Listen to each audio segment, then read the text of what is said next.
Good morning, everyone. Welcome to this morning's meeting. We are just about to get started. We do have the live stream up and running.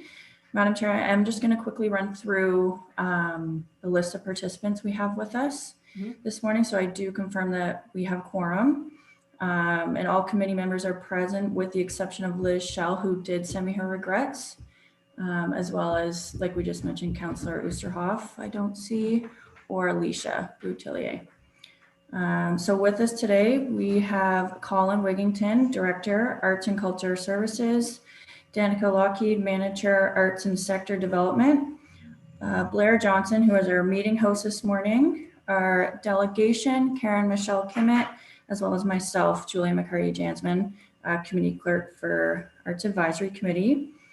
We currently have, it looks like 2 members of the public with us at this time. And at this point, Madam Chair, I will turn it over to you to start the meeting. Great. Welcome, everyone. And we will call this meeting to order right now at 11:02.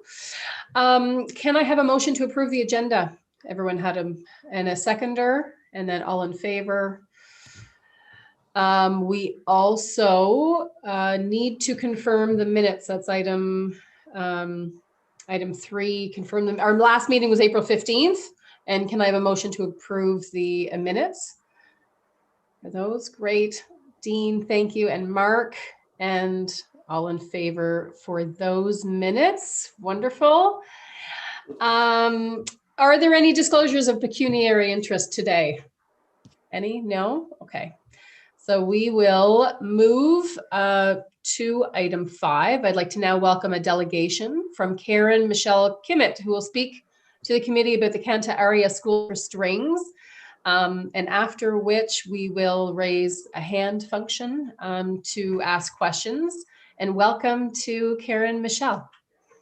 Thank you. Thank you to the Arts Advisory Committee and to members of the public for this opportunity to speak about our collaboration.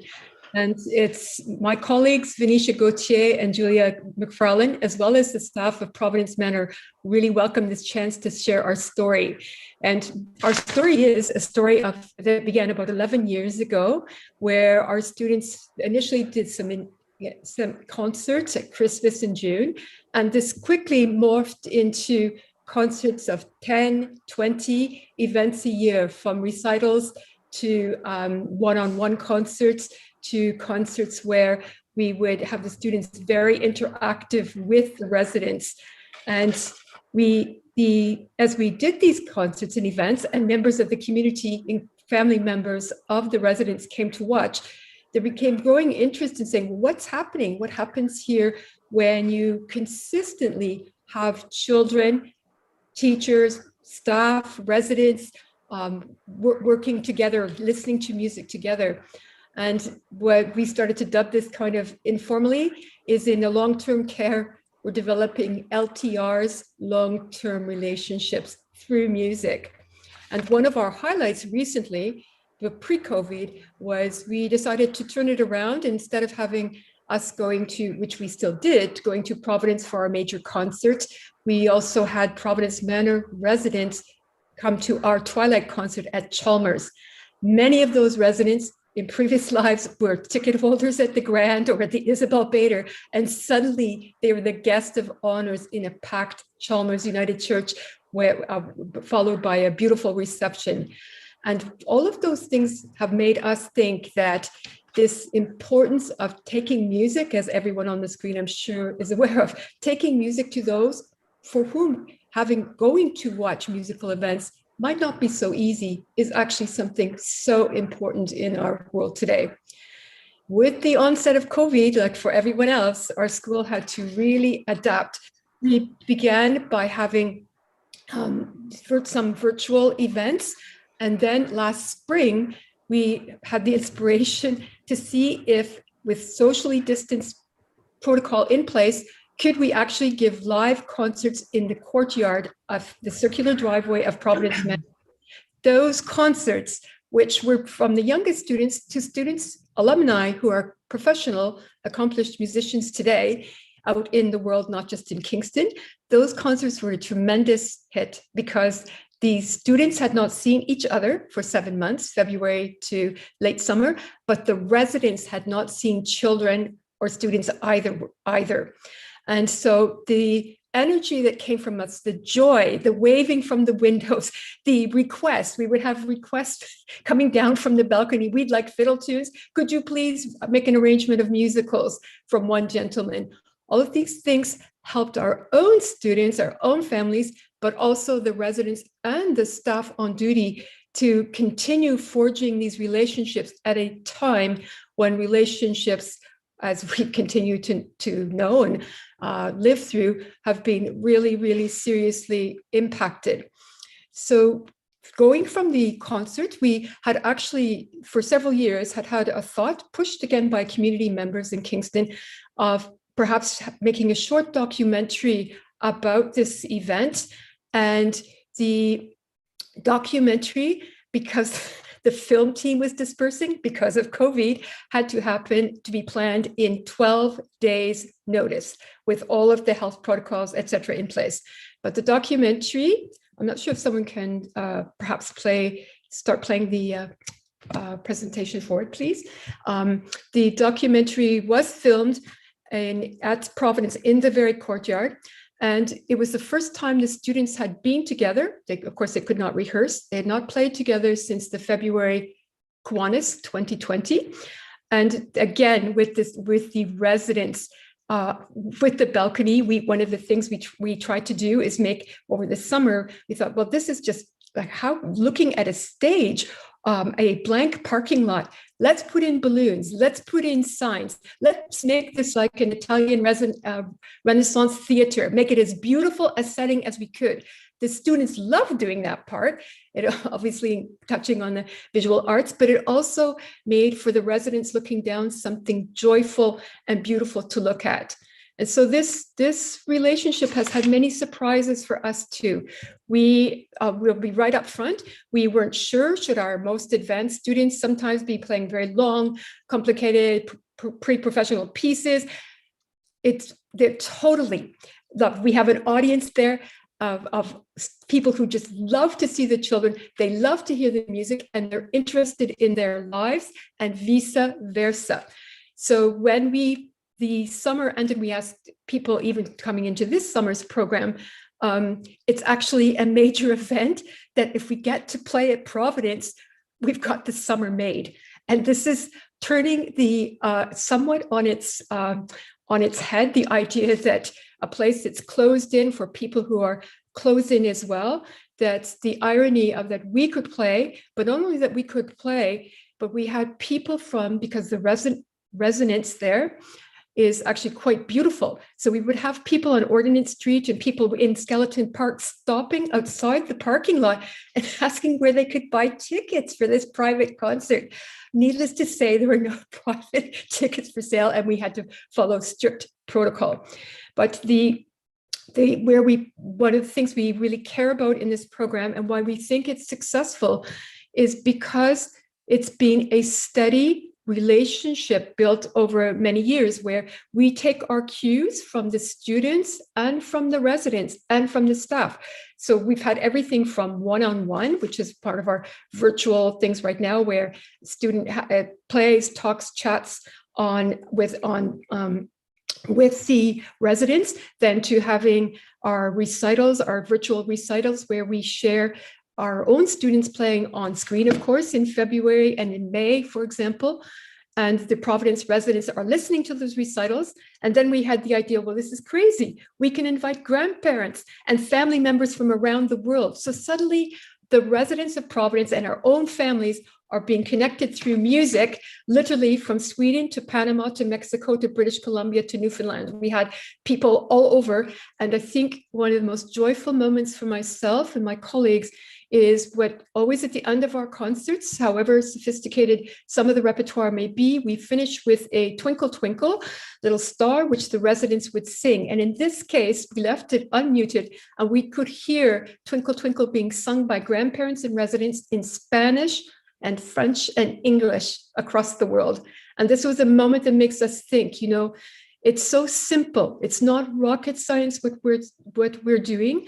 And we would like to, Venetia, Julie, and I acknowledge the openness and the caring of the Providence staff to say, you know, we say we'll try something and say, okay, let's see if this works, and then we go on. So this consistent creativity and what's happening. For example, fast forwarding with the upcoming festival at Skeleton Park, we'll be having some students playing in the gazebo at the corner of the Providence property, for those who know that area. And then we realize again, outside the fence, this will be an opportunity for community members to listen, to also listen and join in a safe distance with the residents and with the care worker. We've heard anecdotally, but proven anecdotally, family members come more to Providence when our students are playing. We've also heard that, and I guess I'll let our document speak, but people want to come to work when we are playing.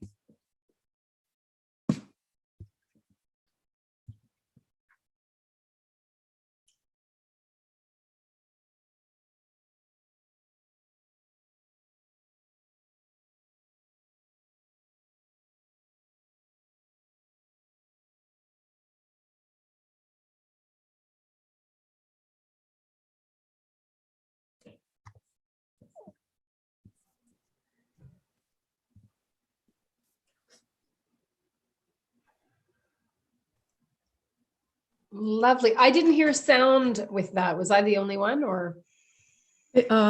Interesting. There was the sound was sent yesterday. I'm not sure what happened. Well, is there somewhere, I'll ask that quick question before we open it up for questions. Is there somewhere where we can see that? Yes, absolutely. It's embedded on our website, Canta Aria Strings. I could put that in the chat if that's helpful. Is that helpful, or I can send it to you? That's wonderful. Thank you. Because I would love to hear that.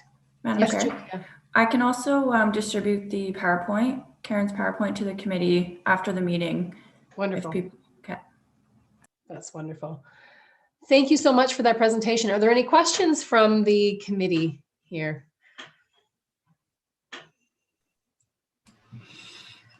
I'm not going to ask a question, but I'm going to divulge my full disclosure. So my wife, Julia, is one of the teachers at Canta Aria, and my two daughters, Maeve and Blythe, are both in the program. And so that disclosure put out first, it's a phenomenal program. The connection with Providence House, I was able to be there to see some of it being filmed, and like even before the plan was to be made to do the film, I was there for a number of the concerts inside where they would bring 50 of the residents down. And because in Suzuki Violin, they memorize their music and they're not stuck to music stands, and they stand as well. They just spread out, all these little kids from like age 3 and up to 18, spread out so that they were right there in front of the seniors playing these pieces. And so it's definitely one of those situations where it's not just, there's mutual benefits, right? It's not just the young people or the older people getting something from the young people, but vice versa. And this probably does happen out there in the rest of the world, but this is a great model of it as well too, happening here in Kingston. So again, I start off with that disclosure, but I really, really endorse the program, and I think it's something that should be celebrated for sure. Excellent. Excellent. Are there any other questions for Karen Michelle? Okay, well, thank you very, very much. Amazing. I love that, that side of COVID-19 has greased some real innovation. And I thank you for your delegation today. Thank you. Thank you. Thank you. Thank you so much. Enjoy the rest of your meeting. Thank you. Take care. Thank you. Next on the agenda, item 6 here, we welcome a briefing from Colin Wigginton, Cultural Director. Hi, Colin. Thanks, Nadine. And I'm going to speak briefly to the information report that was provided to the Arts Advisory Committee. And I just want to say, because I think I'd be remiss, I want to welcome Tim Fort to the committee. I was thrilled when I saw his name on a council agenda that he was being appointed. Tim and I have a history that goes back many years, long before my involvement with the City of Kingston. So it's great to have you at this table, Tim, given your long-standing involvement in the arts. So welcome. Welcome, for sure. I just wanted to highlight for people the recent organizational changes that have happened at the City of Kingston. There was some public information that was issued, but I wanted to provide a brief overview to the committee today. These changes don't necessarily impact the work of this committee, but I did want to give you a sense of why it has happened and what this means going forward. Certainly, when I joined the city in 2009, the Cultural Services Department as a standalone unit was relatively new. And we were able at that time to develop the city's first ever Kingston Culture Plan that focused on stories, places, and capacity. And one of the great opportunities I've had in my role as the director of that department was hiring Jen Campbell as the manager of cultural heritage as part of the team. And she has been able to do incredible work in her role at the city. And she and I had great vision and ambition that Kingston could be positioned as a leader in terms of excellence in relation to cultural heritage. And what this restructuring means is that Jen is now leading a new department called Heritage Services that has essentially been born out of Cultural Services, and will be leading that new department that not only includes the work that she was previously doing around museums and programming and civic collection and public and social history and Indigenous initiatives, but she also now has taken on responsibility for our heritage planners that were formerly part of the planning department. So she also now has oversight in terms of Kingston's built heritage and a much closer involvement now with Heritage Kingston as a committee. So that's a fantastic evolution in terms of the city's support for that broader notion of culture that includes heritage as a component of that. And really excited for the leadership that Jen will be able to bring in that new role. So what that means for Danica and I is that we're part of a department that was Cultural Services, now called Arts and Culture Services. My position has changed from Cultural Director to Director, Arts and Culture Services. And Danica continues as the Manager of Arts and Sector Development. And what the brief information report outlines for the committee is just a snapshot of the work that we will be continuing to do with your help and involvement. And what's really significant in this moment is that we are certainly due for a renewal of the Kingston Culture Plan. It was a 10-year plan, so it has already sort of come to its natural end. But circumstances that we're all experiencing related to COVID-19 and the sort of changed reality that we're working in is that our work has definitely already started down a new trajectory, particularly in relation to Council's recent approval of a creative industry strategy that Danica is going to speak about momentarily. But certainly going forward, I'll be able to be much more involved and focused in the arts and culture sectors than I was previously. Working with Danica, we have a vision for where we want to see things go that includes an expanded role for public art within a larger conception of placemaking. We also want to continue to focus on the development of arts programming with a particular emphasis on greater diversity and inclusion. And we also, of course, will be supporting the implementation of the creative industry strategy that includes an emphasis on film, music, and theater.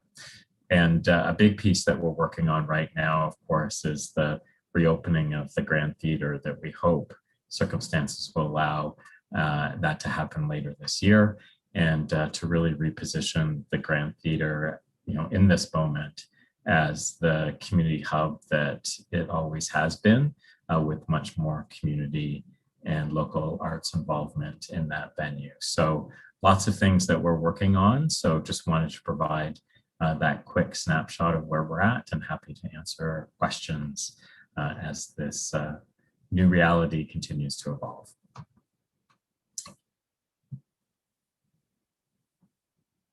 You have questions? Yes, sorry. Does anyone have questions? Anne?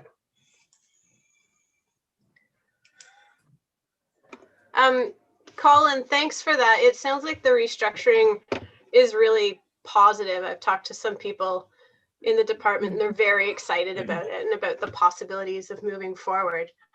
And I don't want to derail too far from that, but I also know you've been helping some community groups negotiate the new noise bylaw. I was wondering if you might be able to just give everybody a quick crash course in that, and also about the things that your department can do to help, especially promoters, negotiate around it with the timelines and the payments and stuff. Yeah, I can speak to that briefly, Annie. I have been in contact with community members who have flagged that in the reality of COVID-19 and the need for there to be greater emphasis on outdoor arts experiences, that there are issues with the noise bylaw in terms of some of the limitations it imposes. So one of the great things that's happening more and more here at the city is cross-departmental collaboration. So I've been having conversations with the Recreation and Leisure Group, with the Licensing and Enforcement Group, with Legal Services. We are looking at a strategy to help address the concerns that have been raised, and we'll be moving towards, hopefully on June 22nd, bringing a proposal to City Council for consideration that would create a more flexible situation. Great, and I'll just mention that for the groups that I've been representing, Colin has been an absolute star in helping them out. He's been really responsive and helpful, and I know they appreciate it. And so for all of you presenters out there, as always, don't hesitate to approach him. Thanks, Annie. Amazing. Councillor Neal? Just quickly and briefly, follow up to Annie's comment. I know that when there's a BIA event, musical event, or a city event, we very routinely waive the noise bylaw for that. And I think we should extend that beyond just a couple, just for our in-house things and the BIA things. So if that, I don't think that would require a motion. It could be a recommendation on a consent report, but if it does, I'd be happy to work on that. So Thanks, Thank you. Councillor Neal, and through you, Madam Chair, I'll just add to that what Councillor Neal is referring to, that under the noise bylaw, city sanctioned events that happen on public property, there is an exemption within the noise bylaw that allows things to move forward with the authorization of the city. And really what is the issue that we're looking at right now is the ability for groups that are moving outside of the definition of public property or what's considered a quote other area within the city into residential areas. So it's really an issue as it relates to the presentation of arts and cultural events and programs outside of those sort of designated areas. And that's the main thing we're looking at right now through what I expect will be a consent report with a recommend. Great. Alicia, you have a question for Colin. Yes, can I ask two questions? I'm wondering if it's fantastic that there is this newly created department and that Jen is heading that. It's really good news. And I'm wondering if what the decision was around in that new department not continuing the term culture in the name of it. It must have been a lot of discussion around what to do with culture and cultural activity and how to allocate that between the two departments, even though I recognize the close collaboration. And I wondered if there was, with the new Heritage Department, a mirroring a staff with the Arts and Cultural Services Department. Lots of discussion about names and what they mean. Certainly because the Heritage Services Department is essentially an outgrowth of what was the Cultural Services Department.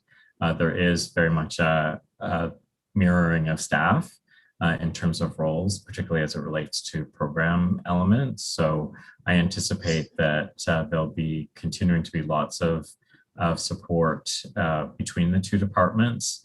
Something that we've been talking about, which we don't necessarily have a resolution for yet, but just to give you a bit of a snapshot, is, you know, a next iteration of a culture plan. Is that something that would be done jointly by the two departments as opposed to a singular effort that's more focused on arts and culture, or would it still continue to be that sort of more holistic approach to arts, heritage, and culture? So, you know, I think there's very much a commitment with my leadership and Jennifer's leadership that we want to make sure that those things we've been able to achieve and those dynamics aren't lost through this transition. Great. Does anyone have any other questions before we welcome Danica to present on that? Okay, thank you, Colin. Okay. Thank you. So our next briefing is from Danica. Thank you, Nadine. Good morning, everyone. Great to see you all, and welcome to Tim as well. It's great to have you part of this committee. So as Colin mentioned, I'm just here to give a briefing on the final creative industries strategy that was approved by Council on April 6, 2021. This committee has received a draft of this report and a presentation by Laura Oblenis from Stiletto Consulting, who was responsible for the creation of this strategy along with our department. So much of this will be familiar to everyone, but we just wanted to provide a very sort of brief, a small briefing on what's come from this strategy and most importantly, what's next in terms of implementation of the recommendations. Next slide, please. So as this committee knows, the scope of this Kingston Creative Industries Profile Sector Report has been developed to provide an inventory of the existing creative industries in Kingston and establish recommendations on how they can be better supported and expanded to develop the sector and enhance economic development opportunities. This is a council strategic priority to really assess this and focus on the creative industry sector moving forward. And the recommendations in this strategy are also embedded in the integrated economic development strategy that is a joint strategy between economic development as an external agency and the City of Kingston. So critical to the success of this of the creative industry strategy is collaboration on the implementation of the recommendations with both the economic development organization, but also the city and other partners, including Tourism Kingston, Queen's University, St. Lawrence College, obviously the Kingston Film Office, Kingston Theatre Alliance, and other organizations in the community. Next slide, please.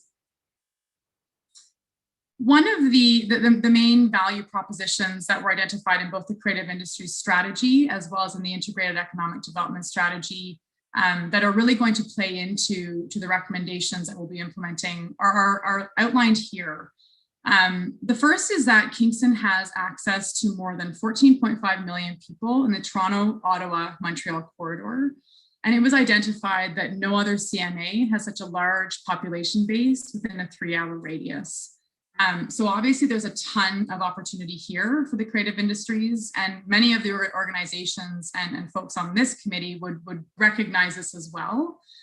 In the development of and delivery of festivals and programming, and just the opportunity that comes with this kind of access to people. The second value proposition that is really important for creative industries as well is that Kingston has a very large domestic tourism market. And again, it was identified that no other CMA attracts more Canadian tourists than Kingston relative to population size. And then finally, an additional value proposition is Kingston's ability to attract high volumes of international post-secondary students. This is also of relevance to the strategy, the creative industry strategy, as one of the themes and recommendations is really about working with post-secondary institutions to develop tracks and programs that support creative industry development here in Kingston. Next slide, please. So the vision for this strategy going forward is that Kingston is a city that fully supports the emerging creative industries ecosystem where creative businesses and entrepreneurs can live, work, and thrive. By acting collaboratively, Kingston is a destination of choice for a wide range of creative industries, producers, and consumers. And again, a critical point to this strategy is the collaboration between the various groups in seeing the implementation realized. The mission for the strategy is that in partnership with Kingston Economic Development Corporation, the city will leverage the city's assets to drive investment and business growth in the creative industries. Next slide, please. So this committee will be familiar with this based on the presentation that Laura gave back in November 2020.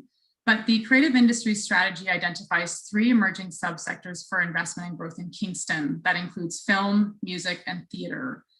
The intent through the strategy is to focus on these 3 subsectors over the next 5 to 10 years.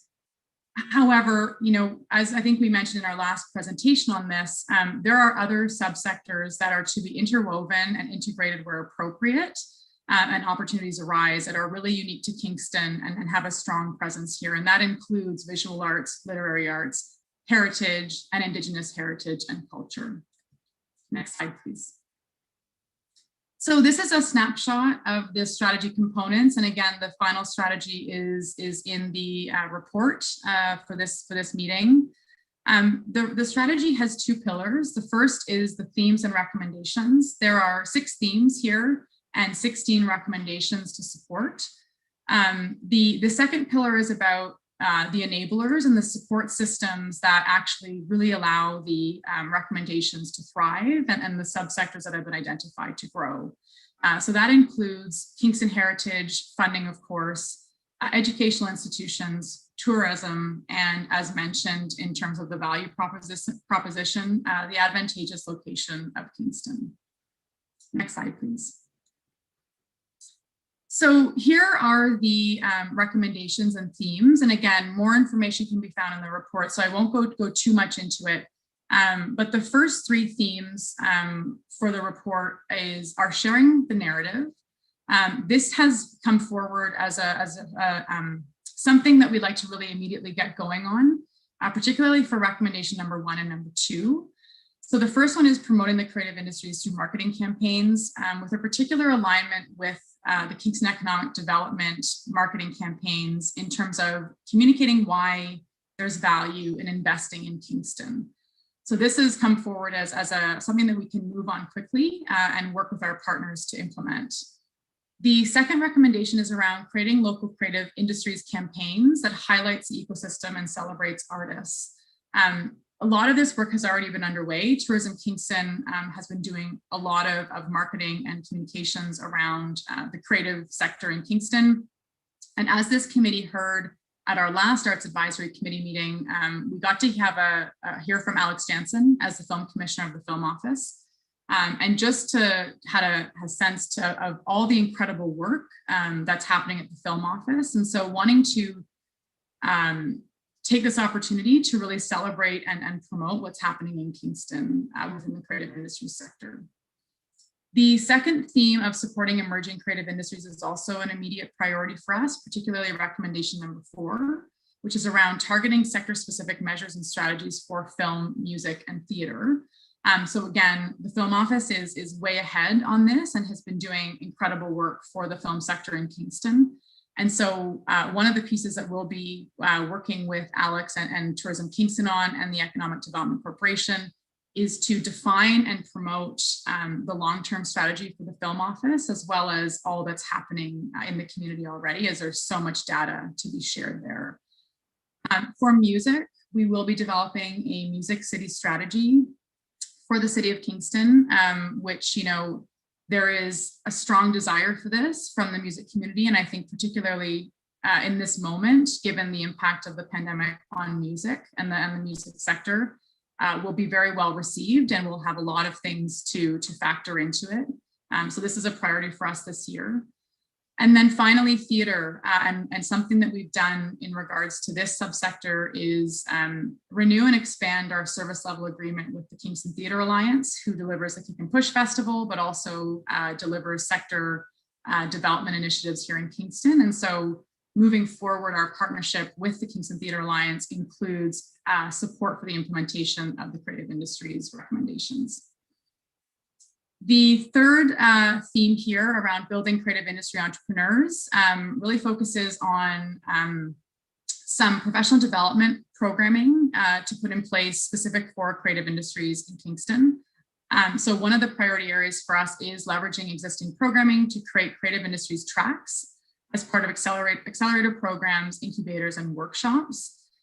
This will be done in partnership with Kingston Economic Development Corporation, who does offer a lot of programming and workshops for the community. But we'd like to focus in on the specific needs of the creative industries in Kingston. Next slide, please. The final three themes here are partnership and collaboration, spaces and places, and diversity and inclusion. And so here within these recommendations, you know, we're very aware of the need for space for the creative community. And this is something that we anticipate being a priority for us going forward in this first phase of implementation of the strategy, as well as the need to establish a creative industries working group that will help guide the implementation of the strategy going forward. And then last, but certainly not least, is diversity and inclusion. And so really ensuring that this is integrated into the implementation of this creative industry strategy. The city recently has hired a diversity, equity, and inclusion manager who will also be brought in to work with us on the development and implementation of the recommendations outlined in this strategy. Next slide, please. And so finally, and I've sort of spoken through this, and when we're talking about the recommendations, these are the immediate next steps for us. So that includes, as mentioned, the establishment of a working group that aligns with the other identified priority clusters in the Integrated Economic Development Plan, the strategy development that I mentioned in terms of a Music City strategy, as well as our partnership with the Kingston Theatre Alliance, and the defining and promoting of a long-term film strategy. And then the additional recommendations of telling the story and promoting the creative industries and developing and establishing programming and professional development opportunities for Kingston-based creative industry entrepreneurs. Next slide, I think that's it. Yes, that's it for me. I'm happy to take any questions from the committee at this time. Mute. Thank you so much, Danica. Are there any questions? It's incredibly exciting, amazing to see it again, even more summarized, you know, so I think everyone should be really excited. That I have a question myself about the campaign to celebrate the artists and to educate, you know, I think it's really important to educate the public on, you know, especially for the up and coming artists or the people that are in that post-secondary that aren't quite at that stage yet where they have roots in Kingston to stay, you know, and be patient a bit with Kingston. So that you'll be working on, is the campaign happening in the like 3 months, 6 months? What's happening? Yeah, with the timing? Thanks, Nadine. The implementation plan, as I just shared with you, those 5 immediate is sort of going to come forward over the rest of 2021. Okay. So it is one that we feel can advance quite quickly, especially given the existing work of Tourism Kingston in terms of their marketing campaigns. But I anticipate it being something sooner rather than later, likely within the next sort of 3 months. Yeah. Amazing. That's so exciting. Dean, you have a question? Yeah, I think a couple of days from now marks our 3-year anniversary of moving to Kingston, but I'm still getting to know everything, right? How is the new strategy significantly different from like the previous past kind of 10-year strategy, or what are some of the major changes? Yeah, I mean, a great question, Dean. This is very much specifically focused on creative industries and the economic development of those industries. And so the culture plan was really the first plan for the development of culture in Kingston. So this plan, you know, has an economic development angle to it and really wants to invest in those sectors from that perspective. We anticipate that in the development of our new culture plan, as Colin mentioned, whatever that looks like, we'll have this integrated somehow into that plan. It wasn't referenced in the initial plan. And so it's a bit of a different approach to supporting the creative industries in Kingston. and we'll still have to, of course, support the cultural sector as a whole through the development of the next culture plan. Sure. John, if he wants to add anything maybe to that in relation to the culture plan specifically. Colin? Thanks, and through you, Madam Chair. I mean, I'll just add, Danica's right. The original culture plan was really about getting our house in order. As I mentioned, the Cultural Services Department was formally established in 2008. And so really it was a chance to sort of do a environmental scan. Where's the city at? What's the sort of initial priority work that needs to happen to both get the city organized and start to build capacity within the community. So the creative industry strategy is kind of an inevitable outgrowth of that as a separate initiative, and with a particular focus on professionalized art activity, which is something that the city is very keen to support, because obviously the cultural ecology here is very broad and encompassing of a range of recreational activity, students, emerging artists, mid-career artists, professional artists. And then, we're just seeing such opportunities open up in recent years, particularly around film. And so really it's about leveraging from more of an economic perspective, benefit for artists to pursue professional careers in a Kingston context, get the training that they require, and to see those industries grow. Amazing. Councillor Neal, you have a question or a comment? Yes, thank you very much. Great presentation, Danica. And I'm not sure if my question is a stray or would be going to Colin, but this is the first year in my adult life where I haven't seen at least a dozen live performance plays. And I'm just wondering, I know that indoor venues, because I'm also on public health, we may be looking into September before there's full opening. Is there an opportunity, or have we approached local theater companies about the opportunity to have theater in the park over the summer?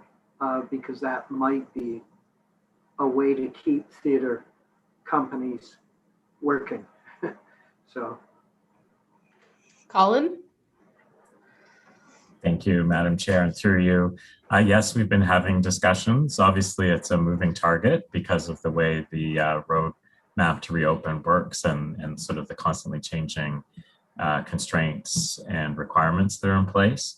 One of the things that we are exploring is a potential partnership with the Kingston Theatre Alliance as an umbrella organization to see if we can set up a modest outdoor stage facility in City Park as a venue that the Kingston Theatre Alliance could manage on behalf of the community. I share that with some trepidation because there's lots that needs to get sorted out, but that is something that we've been in discussions about to try and get things going. And as some people may be aware, Kingston, Theatre Kingston, for example, is trying to move forward with the Fringe Festival in the summer of 2021. It was actually booked to be based out of the Baby Grand because at a prior time we had been able to make that space available for community rentals for small audiences. And that was certainly the plan in July until things changed with this most recent iteration of the reopening plan. And so that has been shifted to August in an effort to try and meet the requirements of those guidelines. So lots of conversations going on, and not to detract from live performance because I'm hungry for it too. But I think one of the things that's been remarkable here in Kingston is that it's been this incredible incubator community for rethinking performance and how performance can happen, from Dean's recent Watershed Music Theatre Festival to FOLDA, the Festival of Live Digital Arts that's happening right now. Last summer's shift by the Kick and Push Festival to do a kind of hybrid approach and one that they're returning to again, and Single Thread Theatre Company, which is a local theatre company that has actually developed a whole arm around VR-based theatre. So it's been an incredibly rich and fruitful time for reimagining how performance can happen in this new reality that I think will inform and shape what theatre looks like going forward. But not losing sight of trying to create frameworks and platforms for live experiences to return as well. Excellent. Thank you very much. I know I'm also on Tourism Kingston board, and they've done an exceptional job with encouraging film in the city, but I'm hopeful that we can go beyond that and include music and live performances as something I'm sure they'd be happy to promote. So thank you. Yeah, and as you know, Councillor Neil, I'll just say that the health unit themselves, we've worked different hat on at the TET Center, and they really want things to happen too, right? Safely. They really supported us. Theatre Kingston had a show that, while it only had 30 attendees per show, they just added a couple extra show, so they really have helped us too, because they want to see that for their city. So they've been incredibly helpful with our navigation, I think, with that as well. Mark, you have a question. Yeah, I just, in regards to Colin's comment about the moving target kind of for when things are going to reopen, just from our end, in the music world, a lot of the booking agents that we deal with, who handle bands that would play the Leon Center and large acts that are playing national tours, it looks like they're banking heavily on November being. That seems a tad optimistic to me, but they're going ahead with full-fledged tours based on capacity being back to 100% or very close to that for November. So I think in the case of our particular music collective, we have a few dates that we'll be announcing soon for November, obviously, pending capacity being at 100% or close to it. But that seems to be the moving target in the music world right now, just as an FYI. Excellent. Yes, Annie. First, thanks to Danica and Colin for all your work on this. It's a great strategy. Like, you guys should be really, really pleased with yourselves. You've done a wonderful job and thought of so many things. And I think I'll kind of toss this question to Councillor Neil, because I think this is actually where you have more power. Is one of the things I do for my job, Tim, I'm a lawyer, I run my own law practice, is I review commercial leases for small businesses. I don't work for any big businesses, but I do it for like tiny people who run one restaurant or store or something. And when I talk with my colleagues in Toronto, commercial rent here is really, really expensive. It's on par with Toronto, but they've got about 4 times the people walking by.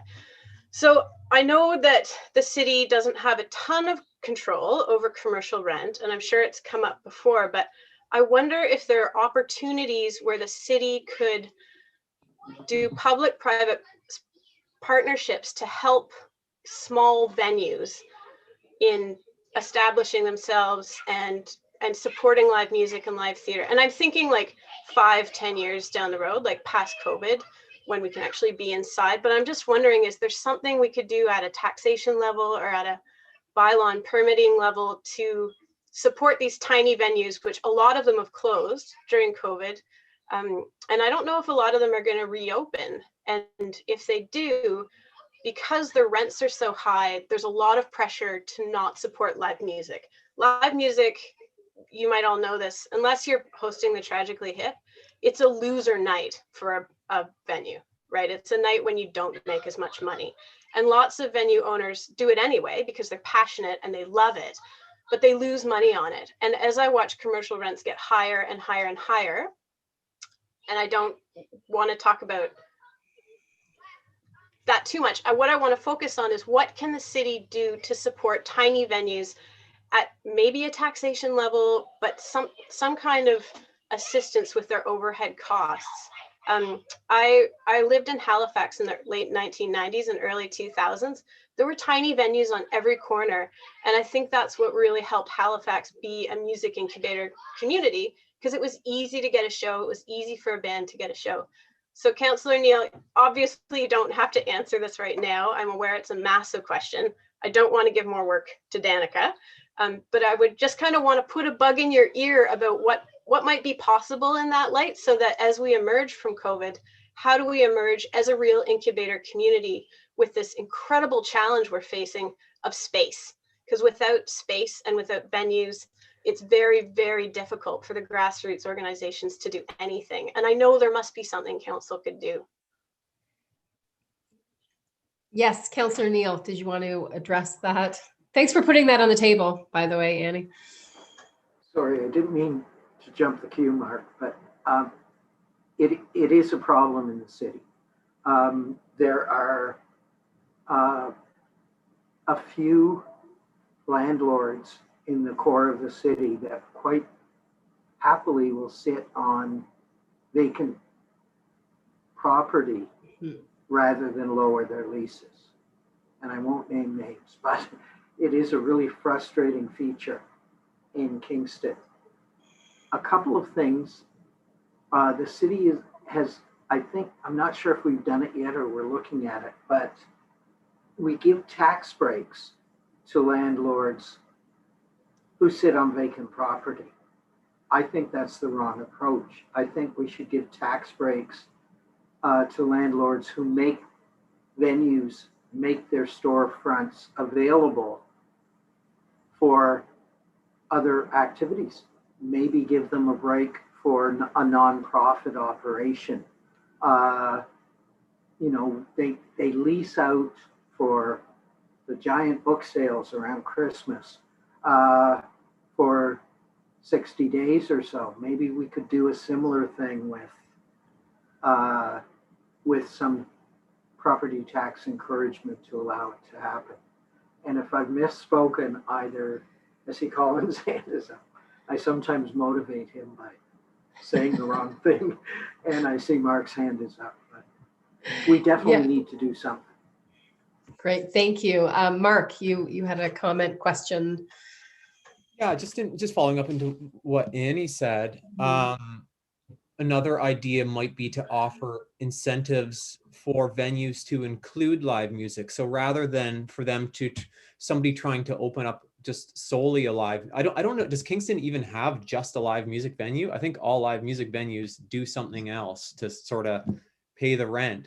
But what about other operations like, I don't know, like a bakery or some other space that, you know, you would walk into and not ever think that they would have live music in there? If there was incentives for them to somehow include it, whether it be in off hours or off days or something like that. Like, you know, I work with the Ale House and the Mansion on a lot of the pubs and bars downtown. And I think lots of times music's a little bit of an afterthought for them. They'll only give you those certain nights or certain hours. So I'm just wondering if there would be incentives for other businesses in town to include it in hours and days that weren't going to kind of ruin their primary business. So Right. it's just another way.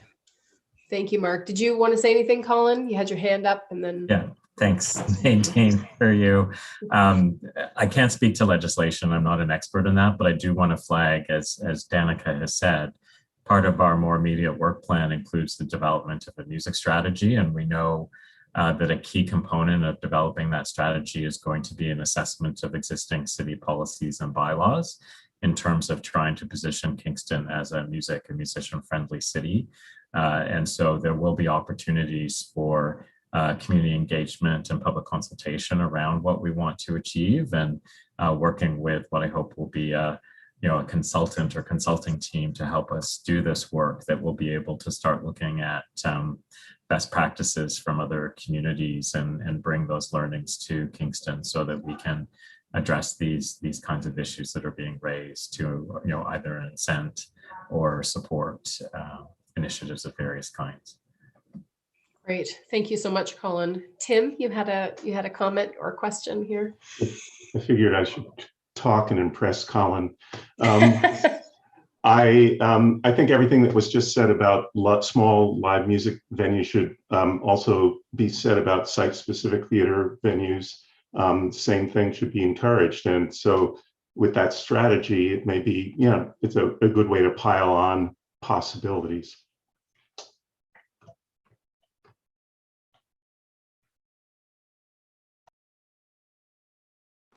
Myself. Thank you so much, Tim. Annie, did you have another comment or question? Yeah, maybe just to wrap it up. Thanks to all of you for really taking this to heart. And I agree with you, Councillor Neal and Colin and Mark. It's a big picture issue.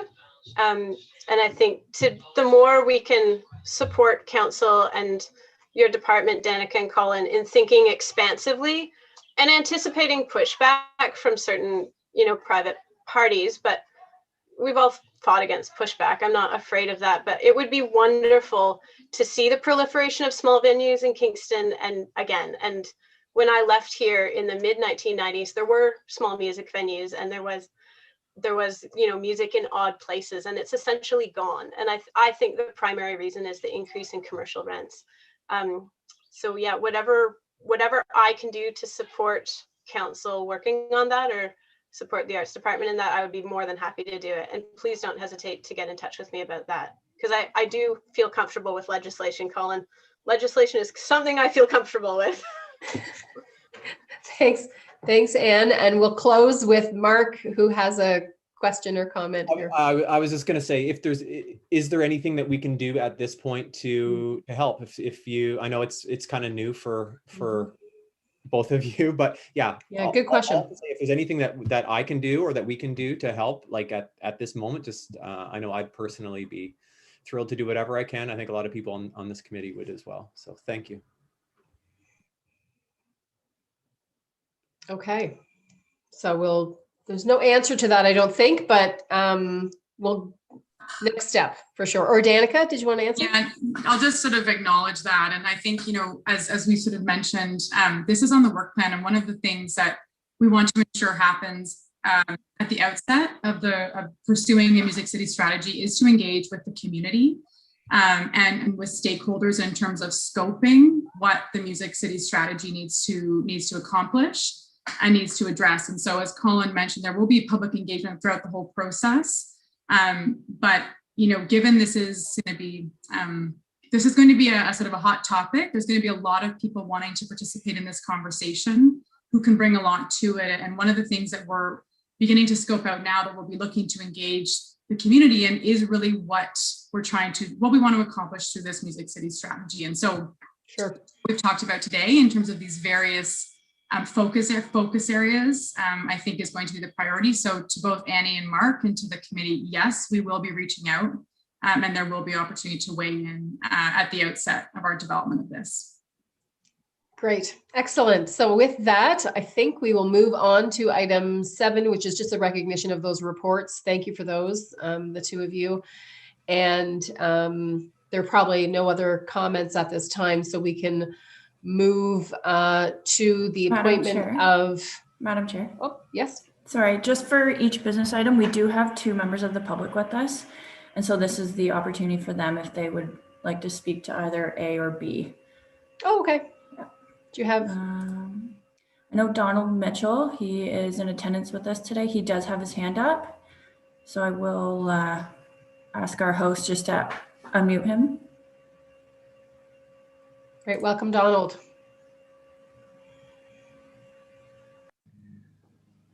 Good morning. Can you hear me okay? Yeah. Thank you. And through the chair, I just wanted to speak to 2 aspects to this initiative. And I agree with the committee. It's a very positive, forward-looking industry initiative. But notwithstanding the high level intent of this, I just wanted to raise 2 points and considerations that I think are in the report, but they're not really delved into.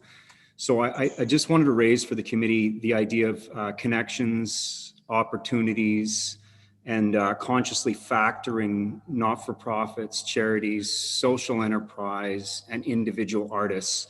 So I love the word vernacular, and I love vernacular culture, and I know there's lots of thought about how you create a cultural area or how you create a cultural hub, and you can't purposefully do it. It's really, really difficult. It kind of comes from grassroots and grows itself, and Kingston has some excellent examples of that without naming certain festivals or organizations. And part of that I wanted to talk about that I think the report needs connections and needs to go further is community-based. The rich engagement of community-based work. And I'm going to give you an example. I was a board member of Langham Court Theatre in Victoria, BC, which is the Victoria Theatre Guild, and it's one of the original little theatres that crept up in Canada in the 1920s. And at the time, Glynis Lation, who was the artistic director of the Belfry Theatre, which was the professional theatre, the Belfry had about a third house on average, if not less, for most of their shows and performances. And meanwhile, Langham Court Theatre had a 98% audience attendance rate in a 200-seat theatre in Rockland, Victoria, which was an old fire hall. And so we began an engagement to try to drill down and discern why we had such a high attendance rate and why the professional company did not. And the bottom line is it's that community connection. So it's the people who sing in choirs, it's the people who do shows. I wish Liz Shaw was here today at the Domino, etc. And I just want to encourage us to authentically connect community to this initiative and not just look at it as a professional, institution-based, city asset-focused sort of initiative, but that we build those authentic connections. I think it's really, really important. The second piece I wanted to raise, and I should mention that I'm the operations manager of the Spire and Sydenham Street United Church, for those who don't know, and my educational background and a huge focus of my life at one point was as an artist, performance artist predominantly. And I also want to make sure that we as a community, and I want you to see this as a broad statement, not as a tightly focused statement, but that we have all these assets. We have all these community things that we own, from little stores and cafes and the bakeries you're talking about, but also huge, big assets that require money to run. We have redundancies. And I want us to find efficiencies and partnerships and collaborations. And I want to ensure that you scope it to the widest diversity of the community, because I'm fearful that workhorses like the Spire or other buildings in town will cease to be available or sustainable to community. And I know when I auditioned for West Side Story, which was one of the last professional gigs I did, for the Citadel Theatre, you have to remember I auditioned in a church in downtown Toronto. You know, I didn't audition at the Elgin rehearsal room, which sometimes equity artists do, et cetera. I auditioned in a church. And so I just want this group of people and staff to be very mindful that those connections, getting all of us spiderweb together, I think is really, really important to being successful community-wide. I congratulate you on your work and thank you for your time. Thank you, Donald, for your input there. And as I believe Danica mentioned, there will be community consultation or feedback elicited. Danica, did you want to speak to that, or are we going to move on? Are there other? No? Okay, Colin, would you like to respond? Yeah, and thanks, Donald. Just a couple of comments there, because what he's touched upon crosses over a few different areas of things that we're doing. So certainly the discussion around the ecology of the theater scene in Kingston is something that we're looking at very closely in relation to, figuring out a theater strategy. I mean, we are obviously working closely with the Kingston Theater Alliance as a partner on that. But I do recognize that dynamic for sure that Donald has identified in terms of the impacts and audience support for different ventures. And so that's something that I'm very mindful of. And a piece of work that is still sort of pending that comes out of the original culture plan was a look at basically a cultural capital strategy. So looking at the assets and resources that exist and trying to identify what Donald has described, which is, where are there possibilities for alignments and where are there gaps, and how can these different resources across different artistic sectors sort of be assessed and rationalized. I mean, I think communications continues to be a challenging piece in a lot of fronts, just for people's awareness as to what's out there and how to take advantage of those resources, but also, identifying what those gaps are and figuring out, sort of that whole landscape of spaces, as Donald has said, with things like churches and less obvious cultural spaces to, the Isabel Bader centers of the world. So, and everything in between. And it always amazes me how rich Kingston is for a community its size as to the diversity of those kinds of venues. And I think we need to do some work to look at that whole landscape. Yeah, absolutely. Julia, was there another member of the public that had a question? There is one other member of the public with us. So if they would wish to speak, I would just get them to raise the hand function in Zoom. So I'll just give them a few seconds, Okay. but I don't believe they wish to speak. Okay, so we can move on to the appointment of the working groups. Yes, we can. Right. Okay, wonderful. So we, for this is the time when we're going to confirm and hopefully create working groups associated with the Arts Advisory Committee. And Alicia and Ara, I think Ara has confirmed to be part of the Art and Public Places Working Group. Right, thumbs up. Ara, yeah, good. Okay, so we need a motion to support Madam them. Chair? Yes, Danica. Madam Chair. Yes. We can just do one motion if we'd like. Once we Okay. do the Mayor's Arts Awards, we'll get reps for that, and then we can do one motion to accept them all. Okay, perfect. I know Danica wants to speak here, so she can probably speak to the working groups. Great. Thanks, Nadine. So I just wanted to, in addition to the Arts Advisory Committee representation on these two working groups, bring forward some community members who have expressed interest in participating that we can hopefully roll up in the approval process. So I'll start with the Art and Public Places Working Group, and a big thanks to Alicia and Ara for being a part of this working group going forward. So we have confirmed interest from Karina Magazzini, who is an arts professional in Kingston, curator of Union Gallery.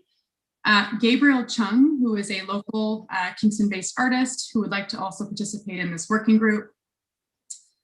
We've also confirmed Marie-Jo Querier, who is the new executive director of Downtown Kingston Business Improvement Area, who has also expressed interest in participating in this working group.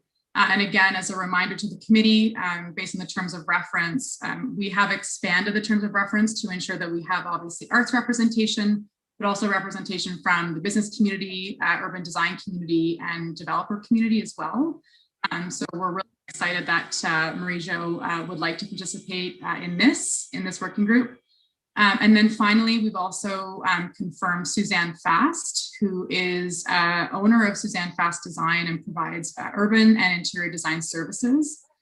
Suzanne was part of the Sydenham Street Revived project many, many years ago and supported that initiative, that placemaking initiative. And so she has also expressed interest in being a part of this working group. So I just wanted to share that with the committee for discussion, but hopefully we can add them to the approval process today. For this working group, we still need to confirm one additional artist, a community rep, and a developer, a representative from the developer community. And so I welcome feedback from this committee. Feel free to send me an email offline after this meeting to let me know if you have any possible suggestions for that. But given this current makeup, we can begin to meet as a working group and add members as they come forward.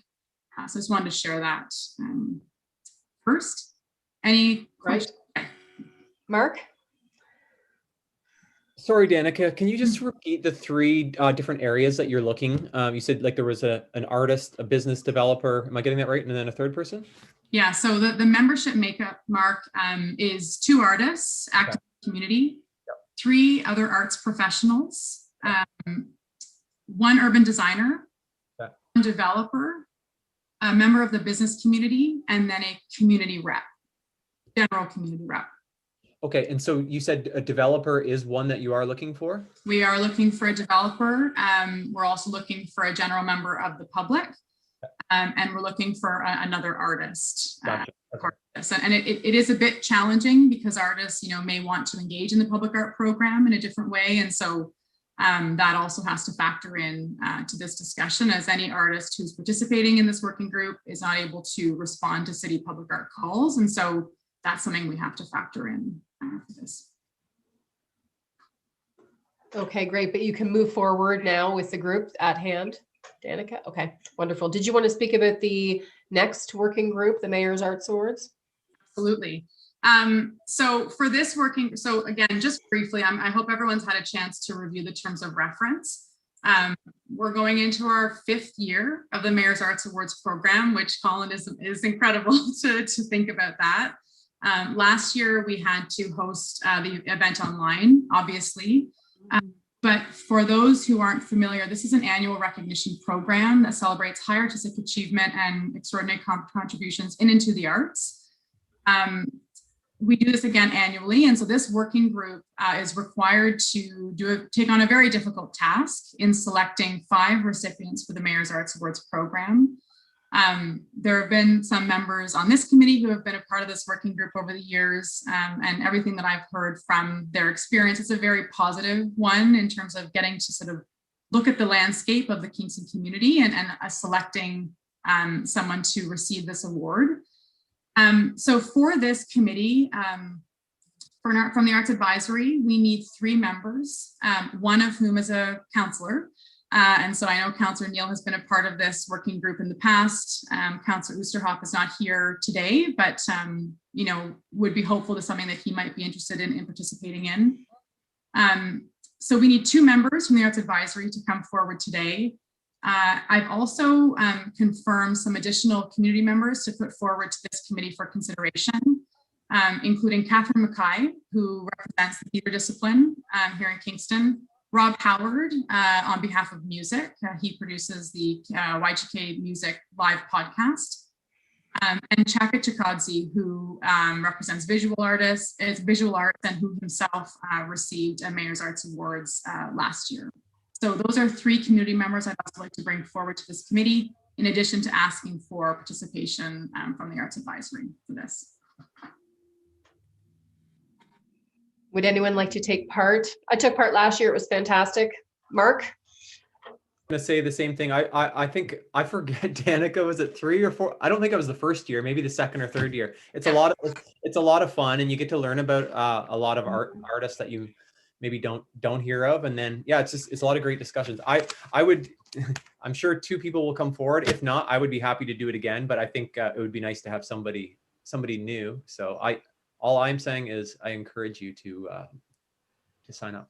I will second that as well. I did it last year, and if you need something to make you feel good about what's going on in Kingston, right? What's going on in Kingston, it was really wonderful. So I would say the same thing. I can't take on the leadership of it, but if no one else wants to do it, I'd be happy to do it. But to be involved in the committee. But if you feel like you have the time, it's actually a really great experience. Tim. It sounds like it's the new guy who doesn't know any better who should be volunteering. So count me in if that's all right. Amazing. That's great. Anyone else? Yes, Councillor Neal. I have done it for several years now, I think since the inception, and it is a great opportunity, and I thoroughly enjoyed it.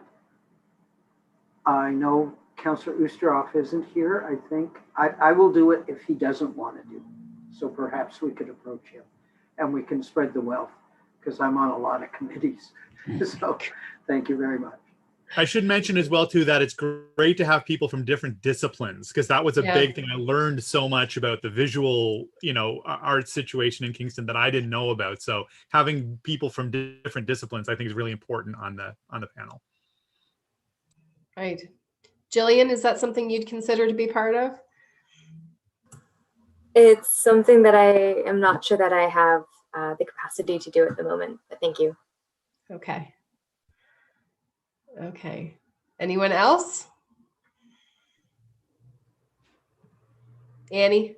I'm with Jill. I would love to do it, but as you can see, I'm a little hindered in my efforts to participate in a lot of things I would otherwise really like to participate in right now. But I'm sure that both Mark and Tim and Dean and Councillor Neal, if they're willing to take it on, would be excellent choices. Okay. I think just as long as we can get someone from the public that can represent those other fields, probably. Right. Yes. It's also Mark. very male. It's also a very male panel. How about this? I'll put my name out there as I'm willing to do it, but if anybody changes their mind, and I don't know if this is allowed, Danica, but if somebody thinks about it a little bit beyond this meeting and maybe contacts you in the next few days, I'm willing to step aside, but I'd be more than happy to do it if nobody reaches out. I will say the same actually as well. So we have some visual arts balance. If we need to have a female on there as well. So Danica, I'll say the same thing. You've got a pool of people to draw from if you need to, but I'm happy to step away and give someone else the opportunity as well. Jillian, did you have your hand up? I'm curious to know, so currently are you looking for more members of the public or more art, like visual art representatives, or because I can think of several individuals who are members of the public, not in this committee, that could do a really good job. Right now we need Arts Advisory Committee members as well. Danica? Jillian, the names that I put forward in terms of Catherine Mackay, Rob Howard, and Chaka Chikadze, they're members that have expressed interest in participating in this working group, but always welcome to hearing from the committee if there are other members that they'd like to bring forward. We're battling against timelines. I think that's the challenge. We are expected to meet again as a committee in July. So names could be brought forward there to add to this working group, and then they'd have to sort of hit the ground running for their work over the rest of the summer, but that still is doable in terms of the working group's timeline. So again, maybe what we could do if there are members of this committee who do want to bring forward more names, we could leave the committee members off at this point in time and come back again in July to confirm them. Or we can proceed with confirming the names that have been brought forward and allowing for bringing in Tim. Thank you again for being a part of this. So approving Tim as part of this working group. And then I may actually ask Mark, Nadine, and Dean to determine if there's one of you that would like to put your name forward in this moment, and then have the backups in case something else changes. Essentially, I'm trying to confirm as much as possible at this meeting and then come back as needed. Mark, you had your hand up first. Sorry, I think it's user error. Oh, okay. Okay. There. Okay, great. Tim. Just a quick thought. Liz Shell would be, I don't know whether she served on the committee a lot of other times, but she'd be an ideal person for it. Thanks, Tim. Liz is on our outreach list, so that's great. Okay. Okay. Yes, Colin. Thanks, Nadine. And just to flag that the three people that Danica has named represent theater, music, and visual art. No, sorry, theater, music, and visual arts. So, Mark would be good representing film if he were willing. And then Nadine, I also know you have a history with dance. So again, if we're trying to make sure that we're covering or aware of other disciplines, that would be good. And to Jillian's question, it's obviously literary is something that, is always good to have representation as well. Yeah, I'd be happy to participate. And I will just say this for the committee, that we did it pretty efficiently last year, as Dean and Councillor Neal will attest to. We took each award as a session and kind of really drilled down per Zoom.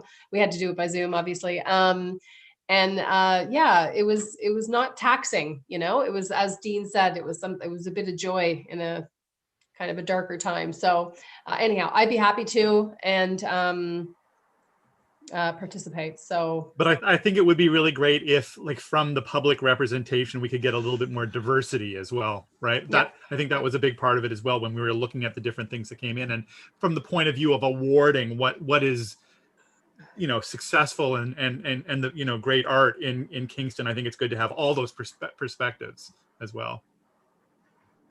And the only frustration is there are so many people worthy of being recognized, because we're such a rich community for the arts. And that, I have to say, is the only frustration. that I ever had on it. So, True. Okay, Danica, do we want to do, how do you want to do this?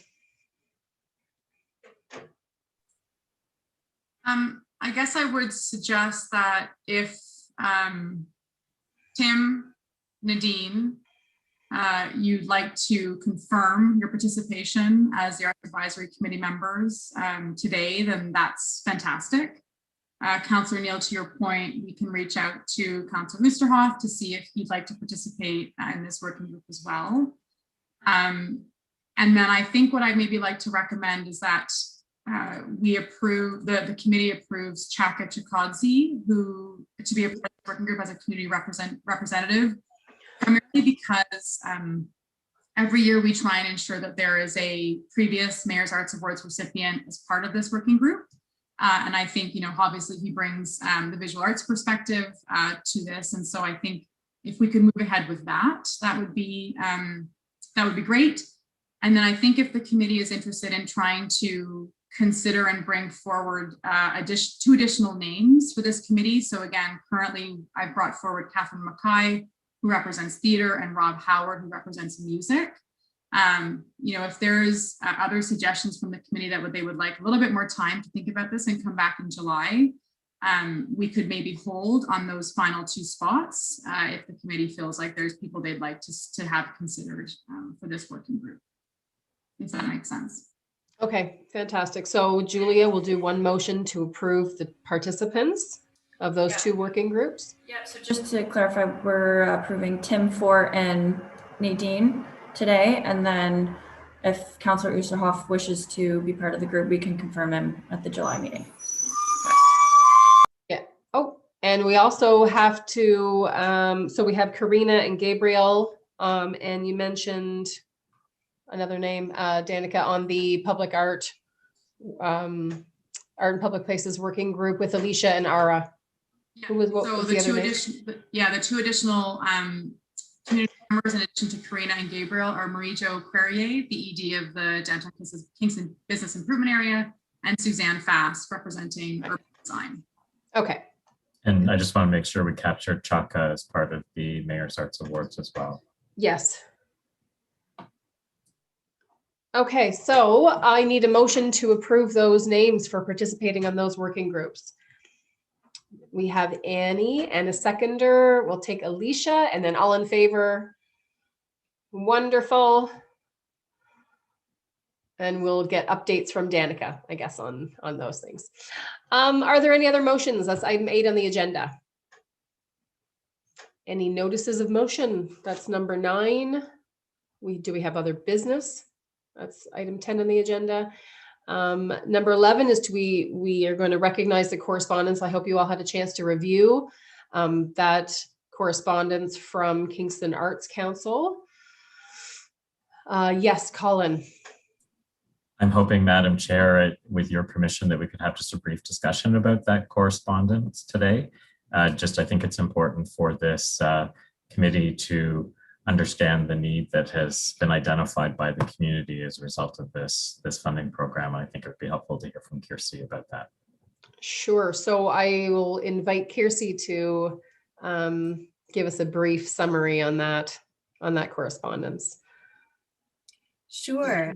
So as identified in the letter that I've provided for you, we have completed the first round of funding for the Resiliency Grant, which, as I noted, is one of the new funding streams, one-time funding streams in this year. So round 1 closed in May and awarded $81,000 grants to individual professional artists in our community. They were awarded on a first come, first serve basis based on clear eligibility criteria. I'm really happy, I have to say, to get those checks signed and out to the community. That was certainly a highlight of my year so far. We had a very strong response in round 1. I don't have the number in front of me. I believe it was 162 eligible applications. So we were able to fund about 50% of those at 80. But really that strong response is unsurprising, I think, and really indicates the level of need in our community for this kind of relief funding, this support. And I should say there were a number of uses of funding that applicants could identify, and all around how they could continue their art practice and continue to work safely. So a number of applicants were looking to, for example, purchase technology that was going to help them to move to a virtual sphere, or just create a second sort of income stream through some other measures to support even childcare and per diems to be able to do their work, to also connect with others safely in space as well. So this funding is around really keeping folks going, keeping their creative practice happening, and hopefully to help see them through this really difficult time. But as I said, 162 eligible applications, and lovely to get checks out to those first 80, but very hard to know that there are others who need support. Mm-hmm. Second round of funding opened just this last week. It's open until June 15th. There's only $20,000 left in that fund, so this will be $21,000 grants. So again, very competitive. I'll certainly be happy to report back to this committee at the end of that application call to let you know what the response has been. I can indicate that we're seeing another strong response. And yeah, I think really indicates that we're going to have to consider what we do now that funding piece has ended for these individual artists, but is still needed. That's something we're in conversation certainly with Arts and Cultural Services about, and internally at the Kingston Arts Council to see what we can do to potentially expand this program, to look at other sources of funding, to continue providing some resources and support to our community if we're able to. I'll use this opportunity to highlight that this second new funding stream, the ADAPT grants, opens on June 16th. So we will be launching the guidelines and the application form on our website at artskingston.ca. This is the second $100,000 pot of funding, of new funding. And this will be awarded as $4,000 to $10,000 grants, minimum and maximum, and is open to arts nonprofits, collectives, ad hoc groups, and individual artists. And those who have received other CCAF funding, either through our operating or project streams or the resiliency grant, can still apply to the ADAPT granting program, which is a unique feature of that program, and we're really pleased about that too. So there will be more information on our website on the 16th, and I believe the deadline for that is July 21st, if I'm not mistaken. So there's a bit of time to take a look at that. We'll have an info session on June 30th as well as a grant writing workshop we're offering on June 28th for those who might want to gain some new skills or refresh some skills around that. And of course, the KAC is available to provide support to. Wonderful. That is great. I don't think we have any, do we have questions about that? I don't think we really have space for that in the meeting. And so I will just announce the next date, the date of our next meeting, which is July 8th at 11, same time. So I need a motion to adjourn. Councillor Neal, and a second from Tim. Welcome again, Tim. And all in favor? Great. Happy to adjourn and enjoy the rest of this wonderful day. Thanks, everybody. Have a great June.